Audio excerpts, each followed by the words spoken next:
नमस्कार and welcome to M with 3। कैसे हैं आप सभी? उम्मीद है सभी अच्छे होंगे। स्वागत है आप लोगों का हमारी एक और बेहतरीन मॉडर्न हिस्ट्री की क्लास में। आज का जो हमारा टॉपिक रहने वाला है, मुस्लिम लीग से शुरुआत करेंगे और हम जलियांवाला बाग हत्याकांड तक सारा पढ़ लेंगे, देखेंगे। अभी मैं बताऊँगा, शायद अभी आपको थंबनेल पर तो सिर्फ मुस्लिम लीग लिखा हुआ दिख रहा होगा, लेकिन मैं इसे चेंज कर दूँगा जब मैं वीडियो डालूँगा। ठीक है भाई। देखो, जैसा कि पिछली क्लास का अच्छा रेस्पॉन्स आपका आया है और अच्छा कंटेंट आपको लगा, मैंने इसकी पीडीएफ भी प्रोवाइड कराई अपने टेलीग्राम चैनल MV3 पर। यदि आप इस क्लास की भी पीडीएफ चाहते हैं तो हमारा टेलीग्राम चैनल है MV3 के नाम से, उसे आप ज्वाइन कर सकते हो और वहाँ से आप जो पीडीएफ है क्लास की वो डाउनलोड कर सकते हैं। ठीक है दोस्तों, तो चलो भाई स्टार्ट करते हैं आज की हमारी क्लास। अब ये देखो, क्लास है दोबारा से रिकॉर्ड कर रहा हूँ मैं, सिस्टम ऐसे ही चल रहा है। पहली बार माइक बंद हो गया बीच में क्लास में, आवाज़ नहीं है। देखो भाई स्टार्ट करते हैं।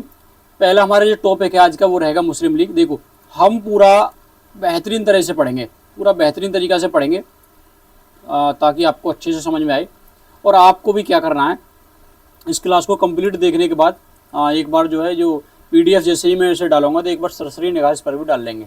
आप लोग भी इस पर सरसरी निगाह डाल लेंगे। ठीक है भाई, उम्मीद करता हूँ सब कुछ आपको दिखाई दे रहा होगा। ठीक है भाई, चलो भाई सबसे पहले देखते हैं। देखो, मुस्लिम लीग के बारे में देखते हैं।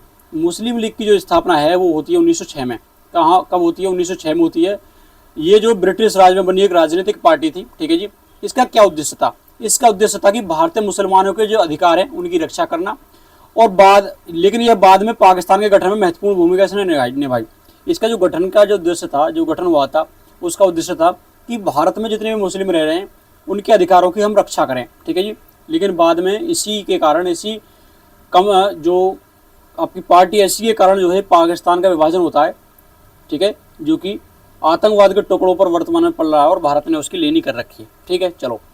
अभी हाल ही में एक ट्वीट पढ़ रहा था कि सीज फायर करवा दिया है ट्रंप साहब ने, लेकिन अभी ऐसा कोई ऑफिशियल कोई भी न्यूज़ नहीं आया। देखो, 30 दिसंबर 1906 को ढाका में, कहाँ पर? ढाका में इसकी स्थापना होती है। किसने करते हैं? आगा खां और सलीमुल्लाह और आगा खां, ये मिलकर इसकी स्थापना करते हैं। कहाँ पर? ढाका में। क्वेश्चन पूछा जाता है। ठीक है जी।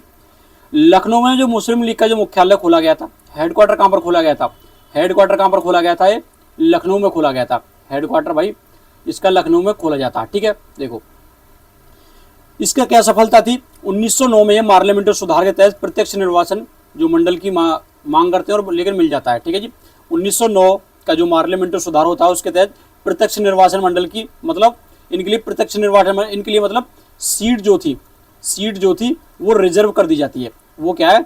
रिजर्व कर दी जाती है। जैसे SC ST के वर्तमान में, ऐसे ही उस समय पर क्या है, मुस्लिमों के लिए सीटों का आरक्षण किया गया था। मुस्लिमों के लिए सीटों को आरक्षित कर दिया गया था। ठीक है जी, ये इसकी सफलता थी। ठीक है, 1909 में। ठीक है, देखो क्वेश्चन पूछा जाता कि पहली बैठक इसकी कब हुई थी? तो 1907 में। कहाँ पर हुई थी? कराची में हुई थी। हेडक्वार्टर लखनऊ में था, स्थापना ढाका में हुई थी, लेकिन पहला सत्र कहाँ, पहली बैठक कहाँ पर हुई थी? 1907 में कराची में होती है। कहाँ? कराची में होती है। देखो, मुस्लिम लीग से दो अन्य क्वेश्चन पूछे जाते हैं। एक तो इसके पहले अध्यक्ष कौन थे? तो सलीमुल्लाह इसके पहले अध्यक्ष बनते हैं। ठीक है जी। देखो भाई इसमें क्या है, इससे 2 दिवस मनाए थे। एक तो मुक्ति दिवस मनाया था जो कि जून 1939 में मनाया था। एक मनाया था प्रत्यक्ष कार्यवाही दिवस, वो कि 1946 में 16 अगस्त को मनाया था। अच्छा, अब आपको बताना है कि मुक्ति दिवस किस उपलक्ष्य में मनाया था और प्रत्यक्ष कार्यवाही दिवस जो है किस उपलक्ष्य में इसने मनाया था। ठीक है जी।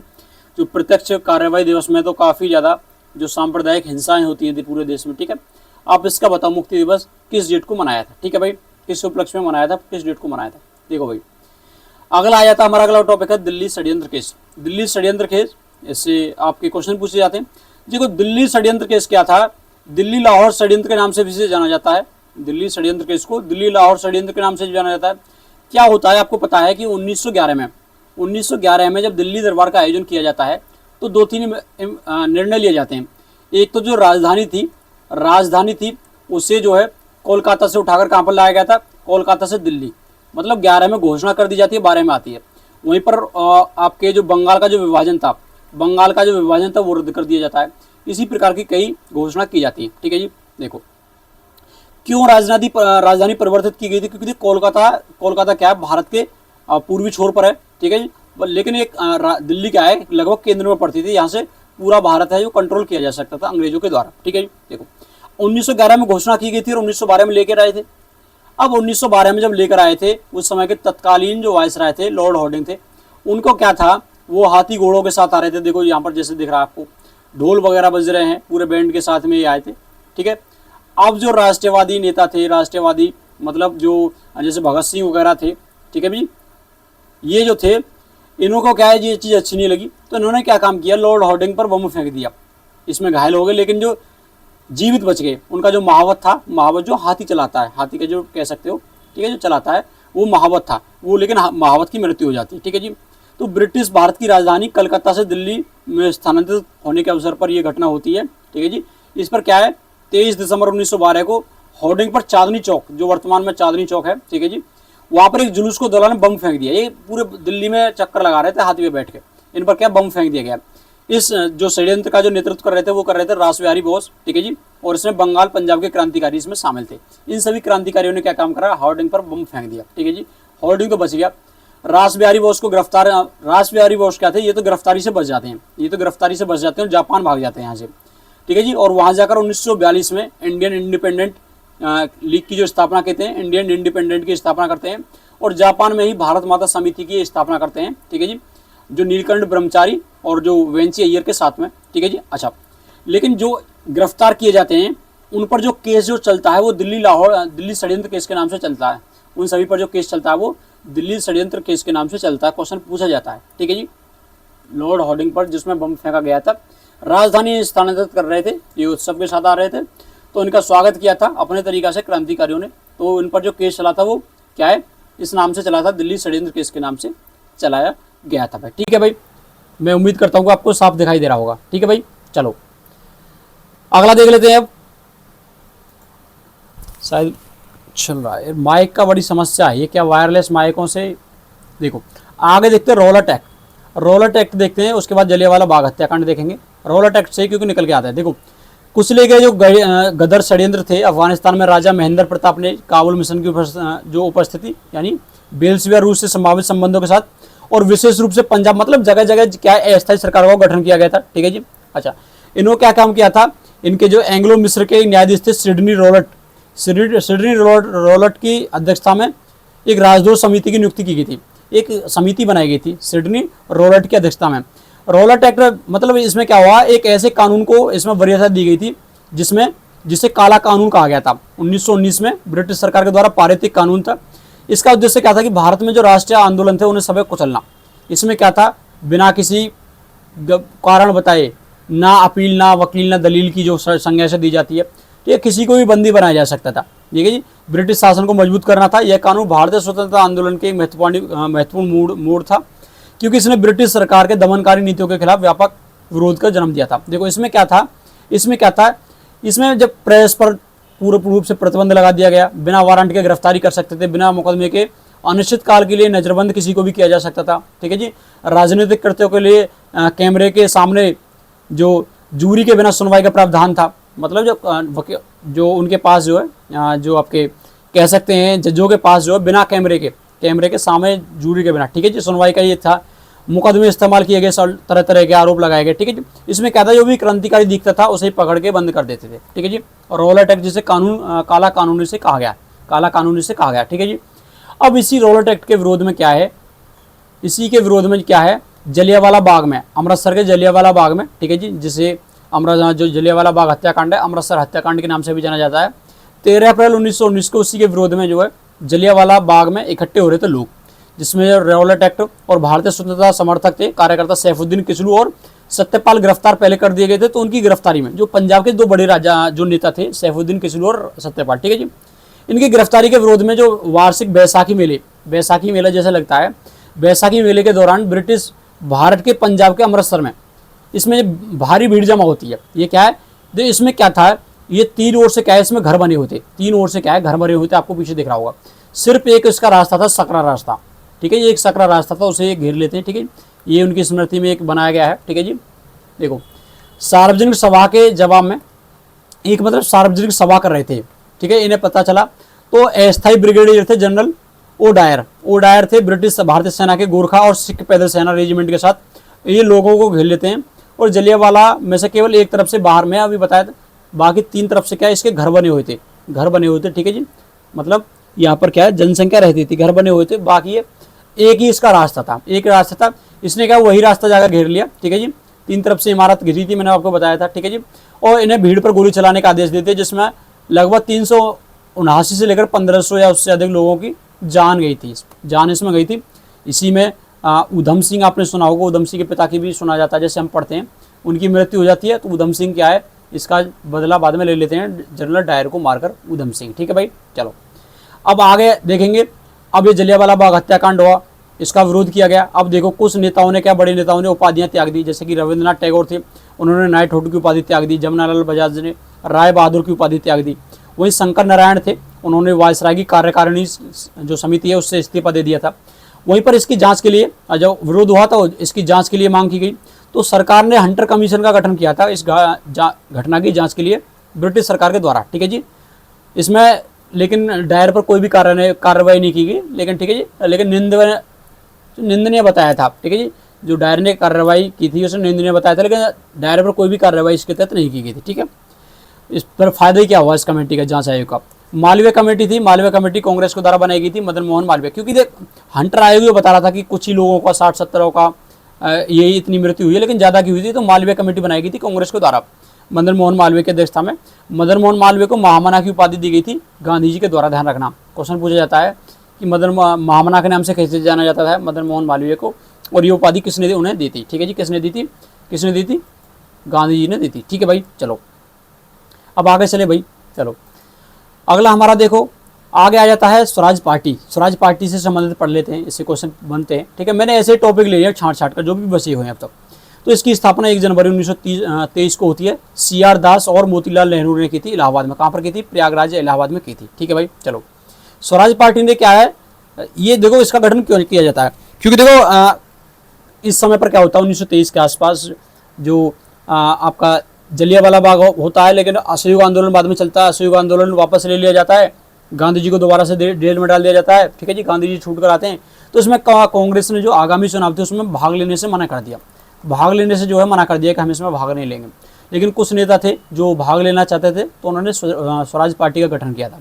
स्वराज पार्टी का गठन कर देते हैं, और आगामी चुनाव में जो 1923 में इन्होंने भाग लिया था, उसमें भाग लिया था, और इनके कई सदस्य चुनकर गए थे विधानमंडलों में, ठीक है जी।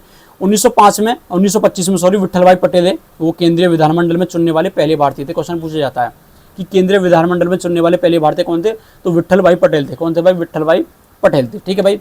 आप स्वराज पार्टी देखो, मोतीलाल नेहरू और CR दास दोनों हैं, ठीक है जी। क्यों हुआ था स्वराज पार्टी का गठन, ऐसा ही मैंने यहाँ से फोटो डाउनलोड करके लगाया ताकि आपकी रुचि बढ़े। अब 2 संस्थाओं के बारे में पढ़ते हैं, एक तो HRA और एक थी वही आगे जाकर HSRA बन जाती है। तो सबसे पहले हम HRA के बारे में पढ़ेंगे, हिंदुस्तान रिपब्लिक एसोसिएशन, ठीक है जी। इसका गठन होता है 1924 में, सचिंद्रनाथ सान्याल के द्वारा इसका गठन किया जाता है। इसका जो लक्ष्य था वो था, इसका ध्यान क्रांतिकारी तरीकों से राजनीतिक स्वतंत्रता प्राप्त करना था, जैसे कि सुभाष चंद्र बोस चाहते थे, ठीक है जी, कि इनके आगे भीख मांगने से कुछ नहीं होगा, हमें क्रांति कर लानी पड़ेगी। इसके सदस्य थे जैसे कि राम प्रसाद बिस्मिल थे, चंद्रशेखर राजा से, अशफाक उल्ला खां थे, सचिंद्रनाथ बख्शी थे, सचिंद्रनाथ सान्याल थे, योगेश चंद्र चटर्जी थे। इन्होंने अंजाम जो दिया था वो दिया था काकोरी डकैती कांड, जो कि 1925 में होता है। आप फुल डेट बताओगे, फिक्स डेट बताओगे, काकोरी डकैती कांड किस डेट को होता है, ठीक है जी। इसके सदस्य थे कौन कौन थे, राजेंद्र लाहड़ी थे, राम प्रसाद बिस्मिल थे और अशफाक उल्ला खां थे, ये 3 थे, ठीक है जी। ठीक है, इन्हें याद रखते हैं RR एक ही नाम से, ठीक है जी। अशफाक उल्ला खां, राजेंद्र लाहड़ी, राम प्रसाद बिस्मिल और अशफाक उल्ला खां, ठीक है जी। ये सदस्य माने जाते हैं काकोरी डकैती कांड के, जो कि 1925 में हुआ था, ठीक है जी। ठीक है, देखो हिंदी रूसी भाई भाई ये आपके इसके सदस्य होते हैं, ठीक है। अब एक यही जो काकोरी डकैती कांड हो जाता है, तो इस संस्था पर क्या कार्रवाई हो जाती है, तो ये क्या करते हैं, इसका नाम बदल देते हैं, क्या लिख देते हैं, HSRA, एस और जोड़ देते हैं, हिंदुस्तान सोशलिस्ट रिपब्लिक एसोसिएशन, वही नाम होता है, ठीक है। सोशलिस्ट इसमें जोड़ दिया जाता है। इसका गठन सितंबर 1928 में होता है, जो कि पहले HRA था, ठीक है जी, हिंदुस्तान सोशलिस्ट रिपब्लिक एसोसिएशन। इसके सदस्य क्या थे, इसमें HRA के साथ में भगत सिंह और जुड़ जाते हैं, HSRA में आकर भगत सिंह और जुड़ जाते हैं। आपने देखा होगा, देखो ये लोगो रहा उसका, ठीक है, देखो ये रहा।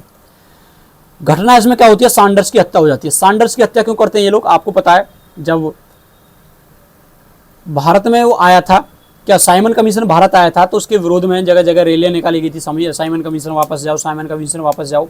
तो उसमें वहीं पर लाला लाजपत राय ने भी इसका विरोध किया था। तो यहाँ पर सैंडर्स नाम का एक सिपाही होता है, यानी अधिकारी होता है अंग्रेजी, तो वो सैंडर्स क्या लाठी मार देता है लाला लाजपत राय के और उनकी मृत्यु हो जाती है, वो घायल हो जाते हैं। तो उसका बदला लेने के लिए क्या है HSRA के सदस्य क्या है सैंडर्स की हत्या कर देते हैं, इसकी हत्या कर देते हैं। वहीं पर देखो एक असेंबली में बम फेंका था जो भगत सिंह और बटुकेश्वर दत्त ने फेंका था। वहीं पर इनके जो लाहौर षड्यंत्र के नाम से इसके सदस्यों पर, जैसे कि भगत सिंह था, राजगुरु थे, सुखदेव थे, उन पर केस चलता है। क्वेश्चन पूछा जाता है लाहौर षड्यंत्र के नाम से, दिल्ली षड्यंत्र था वो, ये लाहौर षड्यंत्र है कि लाहौर षड्यंत्र के नाम से किस किस पर केस चला था। भगत सिंह, राजगुरु, सुखदेव थे, उन पर केस चला था लाहौर षड्यंत्र के नाम से, ठीक है, जो कि HSRA के सदस्य माने जाते हैं। ठीक है भाई, देखो क्वेश्चन ये पूछे जाते हैं। ठीक है, आगे क्या था, एक था नेहरू रिपोर्ट थी, नेहरू रिपोर्ट से भी क्वेश्चन पूछे जाते हैं। नेहरू रिपोर्ट के बारे में पढ़ेंगे। देखो नेहरू रिपोर्ट क्या थी, 28 अगस्त। अच्छा, नेहरू रिपोर्ट के बारे में सबसे पहले देखें, अंग्रेजों का क्या मानना था कि आप लोग देश नहीं चला पाएंगे, आप लोग देश नहीं चला पाएंगे, ठीक है जी, आप क्या करोगे। तो अंग्रेजों ने एक चुनौती दी थी, एक लक्ष्य दिया था हमें, मतलब चुनौती दी थी कि आप लोग यदि ऐसे ही हो तो आप एक संविधान के रूप में एक रिपोर्ट बना के तैयार करके दिखाओ। तो उसी के उपलक्ष्य में ये नेहरू रिपोर्ट तैयार की गई थी, जो कि 28 अगस्त 1928 में भारत के लिए प्रस्तावित संविधान की रूपरेखा थी। इसमें क्या संविधान की रूपरेखा तैयार की गई थी, ठीक है जी, जिसे सर्वदलीय सम्मेलन के द्वारा तैयार किया गया था। ठीक है जी, यह रिपोर्ट मोतीलाल नेहरू की अध्यक्षता में, अध्यक्ष पूछे जाते हैं कौन थे, मोतीलाल नेहरू थे। ठीक है जी, लेकिन इसके जो सचिव जो थे वो थे जवाहरलाल नेहरू थे। ठीक है जी, इस रिपोर्ट में क्या डोमिनियन स्टेट और संघीय सरकार की स्थापना का प्रस्ताव था। डोमिनियन स्टेट मतलब इसमें कहा गया था कि जैसे कि ऑस्ट्रेलिया में, उस दिन भी मैंने आपको उदाहरण बताया था कि आपका राष्ट्रपति मतलब राजा आपका, प्रधानमंत्री हम ही चुन लेंगे। ठीक है, जिसे गवर्नर जनरल मात्र जो संवैधानिक मुखिया होता था, इसमें ऐसे ही राष्ट्रपति की तरह गवर्नर जनरल हुआ करता था। रिपोर्ट में क्या है, संयुक्त निर्वाचन मंडल जहां सभी मतदाता एक साथ वोट करते हैं की स्थापना और अल्पसंख्यकों के लिए सीटों के आरक्षण का भी प्रस्ताव दिया गया था। ये सारी मांगे थी इसमें सारी, ठीक है जी, अडल्ट ये सारी चीजें थी। ठीक है, देखो इसमें क्या, नेहरू रिपोर्ट को दिसंबर 1928 में सर्वदलीय सम्मेलन हुआ था। सर्वदलीय सम्मेलन होता है, उसमें क्या है, मुस्लिम लीग वगैरह मना कर देते हैं, इसे खारिज कर दिया जाता है। ठीक है जी, वहीं पर भाई अंग्रेजों ने भी मना कर दिया इसे स्वीकार करने से। इसी के विरोध में क्या है, मोहम्मद अली जिन्ना अपनी 14 सूत्रीय एक मांग प्रस्तुत करते हैं, एक रिपोर्ट प्रस्तुत करते हैं, जिसमें क्या है, मुस्लिमों को लेकर प्रत्यक्ष निर्वाचन की मांग की गई थी। इसमें क्या है कि मुसलमानों के लिए क्या है, हमें अलग से मांग की गई है। ठीक है, जैसे 1919 के पार्लियामेंट सुधार में हुआ था, उससे भी बड़े स्तर पर इसमें थी प्रत्यक्ष निर्वाचन की मांग की गई थी। ठीक है जी, लेकिन इसे स्वीकार नहीं किया गया था। अब इसे स्वीकार नहीं किया गया था, नेहरू रिपोर्ट को भी स्वीकार नहीं किया गया था। तो क्या है, इसके अब 1929 में होता है कांग्रेस का अधिवेशन, लाहौर अधिवेशन। इसकी अध्यक्षता जो है वो कौन करते हैं, पंडित जवाहरलाल नेहरू करते हैं। ठीक है जी, इसमें क्या है, अंग्रेजों ने नहीं मानी वो रिपोर्ट, तो उन्होंने क्या कह दिया, अंग्रेज मत मानो, अभी तक हम डोमिनियन स्टेट चाहते थे, लेकिन हम क्या है, पूर्ण स्वराज चाहिए, हमें पूर्ण स्वतंत्रता चाहिए और इन्हें अंग्रेजों को हमें भगाना होगा। ठीक है जी, अपना लक्ष्य जो कांग्रेस ने घोषित किया था वो किया था पूर्ण स्वराज। ठीक है जी, 26 जनवरी 1923 को घोषणा कर दी कि अगले साल 26 जनवरी 1930 को जो है स्वतंत्रता दिवस के रूप में मनाने का फैसला किया था। ठीक है जी, ठीक है, जवाहरलाल नेहरू ने इस अधिवेशन में अध्यक्षता की थी और अधिवेशन में रावी नदी के तट पर तिरंगा फहराया था। क्वेश्चन पूछा जाता है कि लाहौर अधिवेशन में रावी नदी के तट पर किसने तिरंगा फहराया था, तो किसने, जवाहरलाल नेहरू ने। सरकार को नेहरू रिपोर्ट स्वीकारने की टाइम लेने दे दी कि या तो इतने समय में नेहरू रिपोर्ट स्वीकार लो, नहीं फिर 26 जनवरी 1930 को पहला स्वतंत्रता दिवस भारत मनाएगा, पहला स्वतंत्रता दिवस भारत मनाएगा। ठीक है भाई, तो ये थी हमारी क्लास में आज में, जैसे कि नेहरू रिपोर्ट पर हमने बात की। ठीक है, और आपके HSRA पर बात की। ठीक है, वहीं पर स्वराज पार्टी पर हमने बात की, और वहीं पर हमने आपके जलियांवाला बाग हत्याकांड पर बात की, रोलर एक्ट पर बात की, और रोलर एक्ट के साथ में आपके दिल्ली षड्यंत्र केस पर बात की, और आपके क्या मुस्लिम लीग पर बात की। ये आज हमारे सारे टॉपिक थे, ऐसे ही हम आगे भी लेकर आते रहेंगे। ठीक है जी, तो कैसी लगी ये क्लास, और अपना जो कमेंट करके जरूर बताएं, और बताएं कि अगली वीडियो आपको किस टॉपिक पर चाहिए। और यदि आप इस क्लास की PDF डाउनलोड करना चाहते हैं तो हमारे टेलीग्राम चैनल है M399, वो तो इंस्टाग्राम ID दे दी मैंने, M3 के नाम से, तो वहाँ से आप डाउनलोड कर सकते हैं। ठीक है भाई, तो मिलते हैं अगली वीडियो में। जय हिंद।